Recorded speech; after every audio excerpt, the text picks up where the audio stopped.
Okay, so now I'm going to start my lesson on verses 1 to 4 of The Raven by Edgar Allan Poe.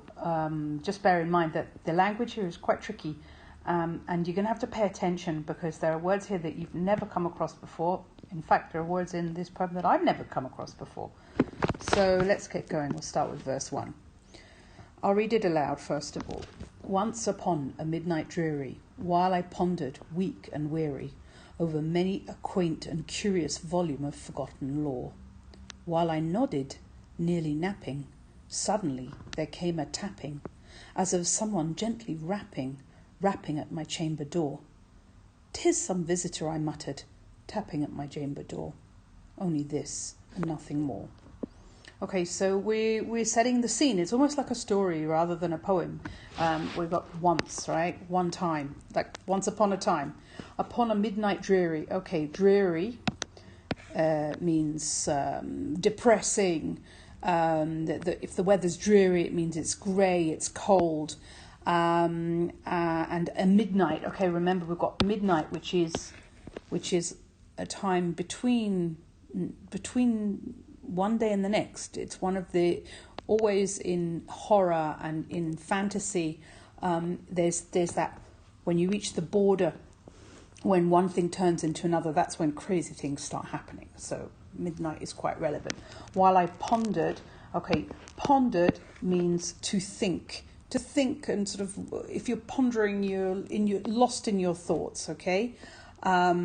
Weak and weary, that weak, we know, and weary is like, when you're weary, means like you're tired of everything, you're tired of something. You could be weary of life, you could be weary of the same boring conversations, okay?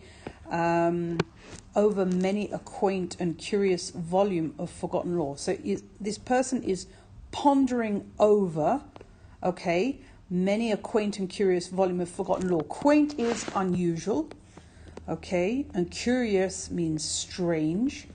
Volume is like when you have a set of books and you have like part 1, part 2, part 3. The books are in volumes, okay? In the old days before they had internet, you would have everything written down in books and people would have masses and masses of books. But the interesting thing is this person is reading, but they're reading something called forgotten lore. Lore is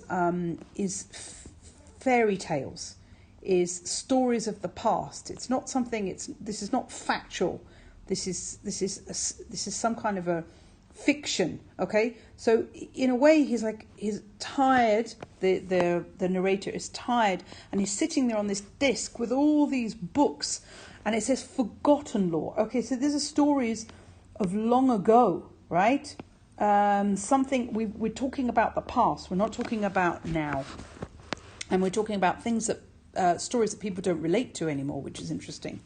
So while I nodded, nodding is what happens when you sit up and your head can't stay straight and you're falling asleep, nearly napping. Okay, so he's in a kind of dreamlike state. Suddenly there came a tapping. Okay, he hears a tapping, as of someone gently rapping at my chamber door. Rapping is the same as tapping. It's a sort of sound that you make when you knock on wood. There's a rapping sound. Chamber. Okay, so he talks about his bedroom as a chamber. Okay, that is a bedroom.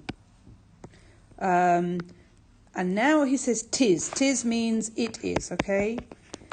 It's some visitor, I muttered, tapping at my chamber door. Only this and nothing more. Now, why would he think that there'd be something more? Only this and nothing more. What's he imagining the person to be? Why does he even ask a question about who's knocking at his door? He's sort of reassuring himself that the thing at his door is just a visitor, but then you ask yourself, what else could it be? What else is he expecting? Already we have this mood which is very which is suspenseful, right? It's depressing because we've got this. He's weary and the weather's dreary, yeah, and he's why is he reading all this stuff? Why is he reading all these volumes of forgotten lore, right? And also it's dreamlike, okay? He's like kind of not really fully awake. Do we know anything about the narrator apart from that? Nothing at all. Okay, so let's go on to the next verse. I will be discussing the devices and the rhyme scheme at another time. Right now we're just getting into the meaning of the verses. Verse 2. So I'll read it out loud. Ah, distinctly I remember. It was in bleak December, and each separate dying ember wrought its ghost upon the floor. Eagerly I wished the morrow, vainly I had sought to borrow from my books surcease of sorrow, sorrow for the lost Lenore, for the rare and radiant maiden whom the angels named Lenore, nameless here forevermore. Okay, so now we're adding more details to the scene, to what happens at the beginning of the poem, the setting. Okay, so it was bleak December. December is winter time. Bleak means depressing again. Really, I don't know anything for you. Okay, December. December is also, this is also a transitional period, right? It's a transition between one year and the next, right? So you've got midnight and you've got December. Okay, and each separate dying ember. An ember is what you have left over from a fire. When you light a fire and the fire goes out and you've got these glowing embers, all right? So we've got these dying embers that kind of doesn't make us think of very nice things. Wrought its ghost. Wrought is when it wrought something, it's shaping it. It's like you shape metal, okay? When you shape metal with a high temperature, that's wroughting. And here it's the ember is wrought its ghost upon the floor. So you've got this very distinct imagery of the narrator looking at the dying fire, and he sees the end of the red bits, and they're kind of putting strange shadows on the floor. But the fact that there's a ghost is not a coincidence, because as we've already learnt a bit, Poe was absolutely obsessed with fantasy and ghosts and memories of the past. All of his characters and his stories are obsessed with the past. They're swallowed up by it. So again, we've got a ghost just at the beginning of the poem. Eagerly I wished the morrow. The morrow is, I wish that it would be tomorrow. He has had enough of now. He wants already the time to be past. Okay?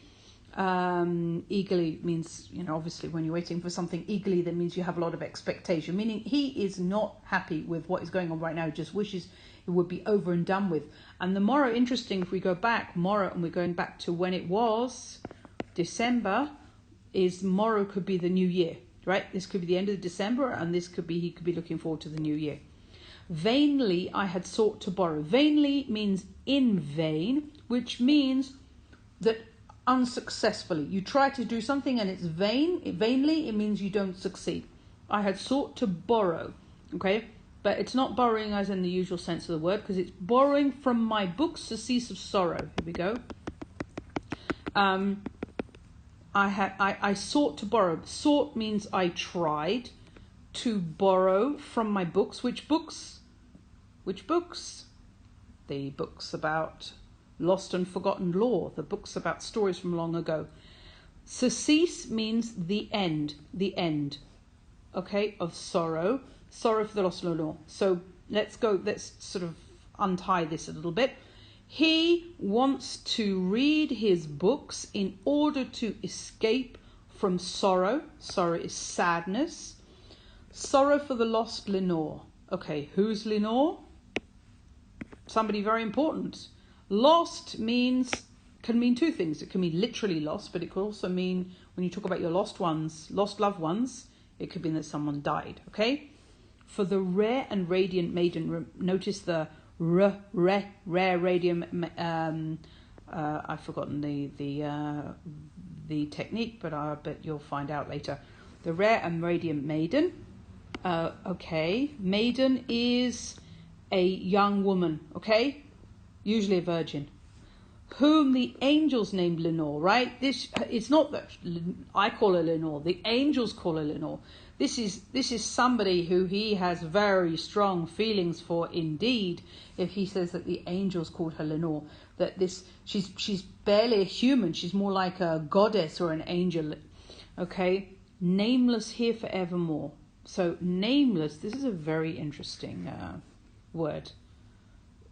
What does it mean by nameless? What happens when a person loses their name? That means that no one knows who they are. People are more frightened about being forgotten than they are about almost anything else. And this loved one is someone who's forgotten, whose name has gone to dust.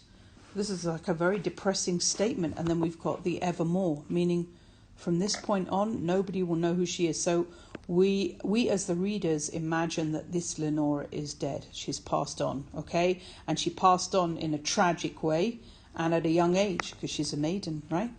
So there's a lot to think about. And now, we thought it was depressing at the beginning, but it's getting worse, okay? Because now we know that the narrator, he's on his own and he's depressed about somebody who he's lost, somebody who was very dear to him. Okay, next verse. And the silken, sad, unsettling rustling